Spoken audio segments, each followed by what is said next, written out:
श्री नारायणन का जन्म 1956 में केरल के कोझिकोड जिले के एक छोटे से गांव में हुआ। माता पिता खेती कर परिवार को चलाते थे। परिवार आर्थिक संकट झेल रहा था। बचपन से ही वह एक बिजनेसमैन के यहाँ घरेलू नौकर बन गए और जैसे तैसे 10वीं तक की शिक्षा प्राप्त कर बस कंडक्टर की नौकरी में लग गए। सन 1984 में इनकी शादी प्रेमलता से हुई। आज इनके 2 पुत्र हैं। नौकरी के दौरान ही इन्हें अर्थराइटिस जैसे गंभीर बीमारी हो गई। परिवार आर्थिक संकट से गुजर रहा था।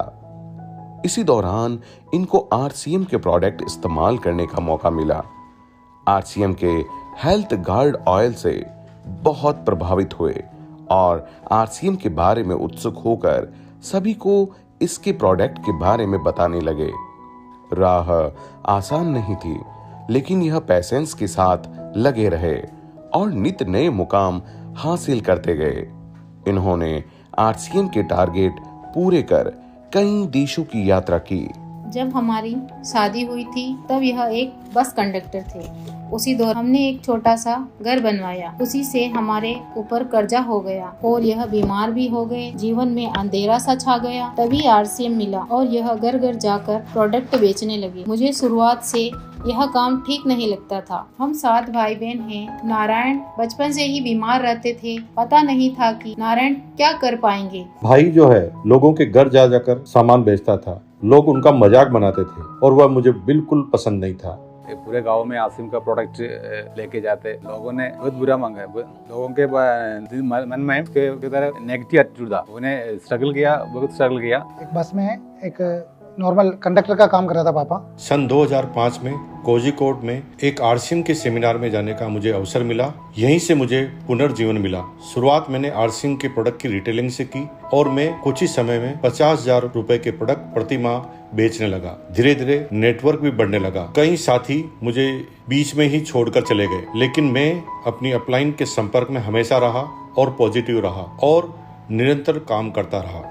लेकिन इनको आरसीएम का जुनून था। यह विरोध के बावजूद भी आरसीएम करते थे।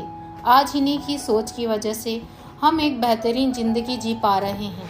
लेकिन आज यह आलीशान जिंदगी जी रहा है। हमें यह देखकर सुकून मिलता है।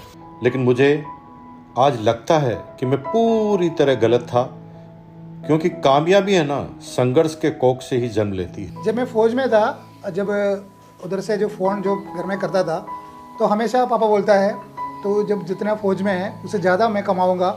My father-in-law, he took all of us, my brother-in-law and sister-in-law, and we went to Thailand only because of this RCM. मैं अपनी सरकारी नौकरी में होते हुए भी ये सब नहीं कर सकता।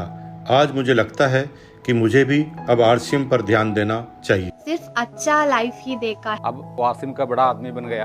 पापा जो बिजनेस कर रहे हैं, जो आरसीएम कर रहे हैं, पापा का जो इनकम है मेरे से 3-4 गुना ज़्यादा है। आज आरसीएम के बाद हम विदेशों की यात्रा कर पा रहे हैं और अच्छी जिंदगी जी पा रहे हैं। आज इन्हें आरसीएम में स्टार एमराल्ड की पिन से सम्मानित किया जा रहा है।